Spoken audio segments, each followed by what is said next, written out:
Estoy en el 3 de Caldas, cálida noche de octubre, con pinceles pero con tizas, pastel a la tiza y lápices en pastel, para hacer los últimos retoques de esta obra, La Piedad. Pero primero vamos a parar la música de Bach para que no venga el fantasma del maestro barroco y me reclame sus derechos.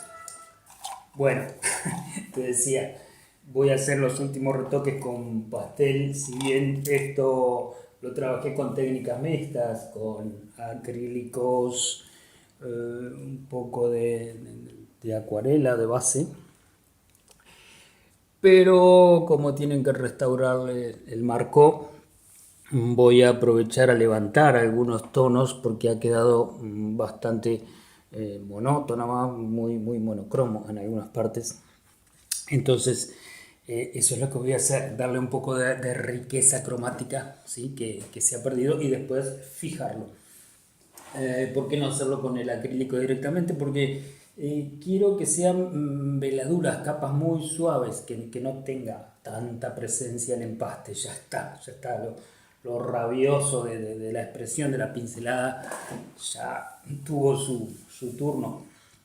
Eh, ¿Sabes que cuando se me dio por pintar esto, en realidad estaba terminando de leer el último libro de Jul Ham, que era Infocracia, ¿sí? Que él lo escribió en 2021 y aquí se tradujo recién en 2022.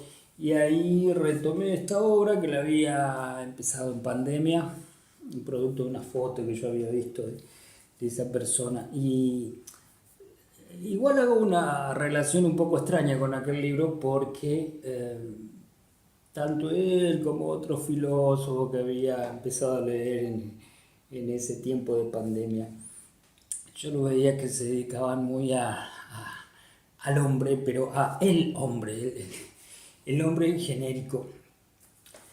Pero también me tocaban muy de cerca las historias, ¿no? Porque ellos parecen escribirle al hombre de la historia.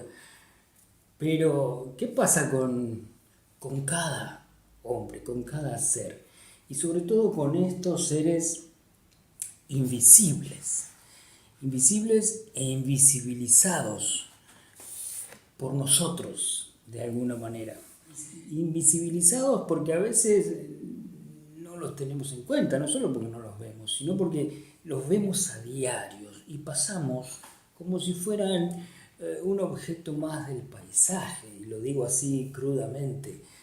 Eh, entonces, lo que quise es, de alguna manera, visibilizar a toda esa parte de la sociedad y de la humanidad que estos pensadores, que si bien son muy interesantes, muy inteligentes y su discurso es un legado importante, pero a veces cometen ciertos olvidos que es necesario que algunos anónimos que estamos perdidos por ahí en el fin del mundo podamos alzar una pequeña voz para rescatarlos. Entonces, mientras voy haciendo los retoques, planto la cámara ahí y vamos conversando un poco. A ver, voy a reivindicar un poco a Hank con su libro. Bueno, en aquel libro Infocracia, Byung-Chul Han retoma en principio a Foucault, con aquello de ese juego que hacía Foucault en el sentido de que el sujeto, no tomándolo como un sustantivo, sino como que está sujeto a, más que el ser era el estar sujeto al poder, a ese detentor del poder. Es decir, alguien que dependía de ese poder, del sistema imperante.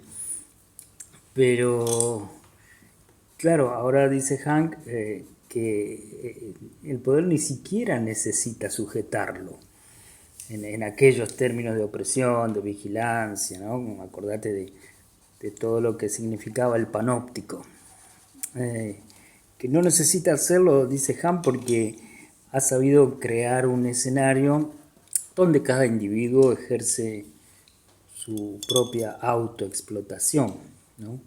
Aquel paisaje del imaginario freudiano, dice Hank, donde los problemas muchos tenían que ver con una histeria. Ahora esa problemática ya no está y fue reemplazada por el reinado del narcisismo. Pero un narcisismo con exceso de positividad, de rendimiento, de eficientismo, meritocracia, agregaría yo. Y porque a mí me acuerdo de Maturana, ¿no? El biólogo y filósofo chileno, que cuando él decía que caemos en una violencia neuronal, ¿no? Cuando le preguntaban sobre la violencia del entorno, de la sociedad, de la gente, y él decía, no, lo peor es la violencia propia, la que se va generando este nuevo ser de nuestra sociedad presente. Porque se la genera sin que nadie tenga necesidad de atacarlo. Somos nosotros mismos los que terminamos violentándonos en cierto sentido por esta opresión tácita y a veces silenciosa del sistema. Sabidas pruebas hay a nuestro alrededor de que esa autoexplotación tarde o temprano lleva a la autodestrucción. Y la pregunta es, ¿no podemos o no queremos entender este nuevo orden que hace primar el rendimiento por sobre la sensibilidad y donde la utilidad o el utilitarismo se ha fagocitado a lo diferente? Y si se acepta a priori lo diferente, eso deberá ser medido, evaluado, juzgado según los mismos términos de esta insoportable normalidad, entre comillas. Con lo cual, si no sirve, será descartado. Y te van a decir, te dimos la oportunidad, no la aprovechaste. Es decir, debe pasar por la máquina de picar, que está manejada por el sistema, por su razonabilidad. Y bueno, así es el logos. Es un logos sin eros, termina diciendo Han, que sin darnos cuenta nos aleja de nuestra libertad verdadera. Pero el rescate de esa libertad no se hace en soledad, porque no es la libertad individual de los libertarios. Debe ser un rescate de la libertad con la otredad. Entonces yo me pregunto, ¿qué pasa si nos damos permiso para mirar y para mirarnos desde otro lugar? Si empezamos a reconsiderar lo que se nos ha vendido y catalogado como negativo. Si empezamos a saborear lo inútil, entre comillas. Entre tanto logos, no estaría mal tratar de recuperar el eros. Menos rendimiento, más arte, por ejemplo.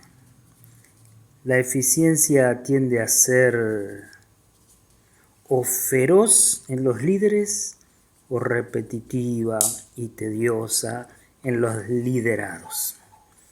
Pero ambas cosas a la larga son adictivas e intoxican. En fin, es muy recomendable el libro Infocracia.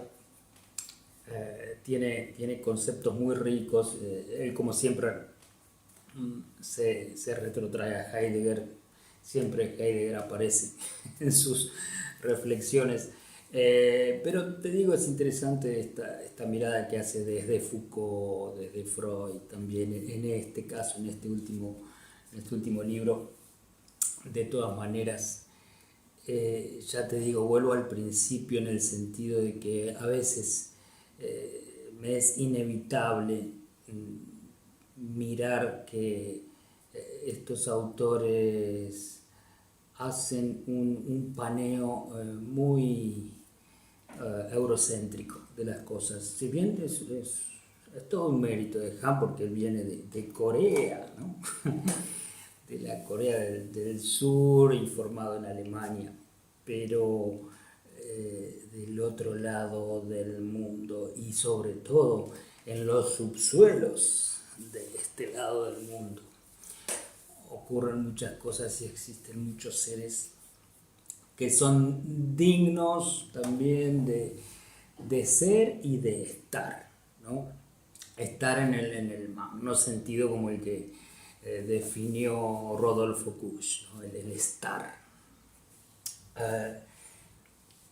Por eso me atrevo a esbozar simplemente la idea de que más allá de la infocracia que está también descrita por este autor, creo que por aquí, por nuestros subsuelos, vivimos más que una infocracia, a veces una pseudocracia.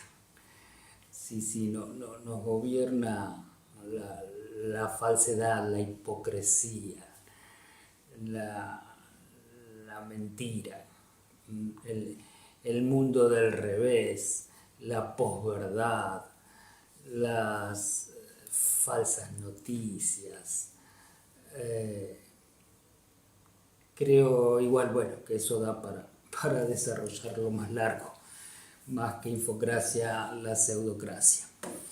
Siempre va a haber cosas que se van a salir del canon, que van a estar dislocadas de todas las estructuras y que querramos acomodar y emprolijar. Siempre. Acá sucede algo que no está y que nos debiera incomodar, realmente nos debiera involucrar un poquito más. Como este brazo, mira, al final quedó ya con bastante más color. Acá hay más riqueza, acá levantó todo esto. Y este brazo que se salió siempre de esa estructura, no quise perder ese disloque. Ya no está en ese cuerpo. Es lo que te decía alguna vez cuando hablé de los símbolos con esta obra. Esa rueda que así pequeña y torcida tiene que sostener todo esto, que a la vez está descangallado con todos los fierros de su estructura torcida, de su estructura desestructurada. En fin, y demás, hay cosas que no te las digo porque simplemente están para ser vistas.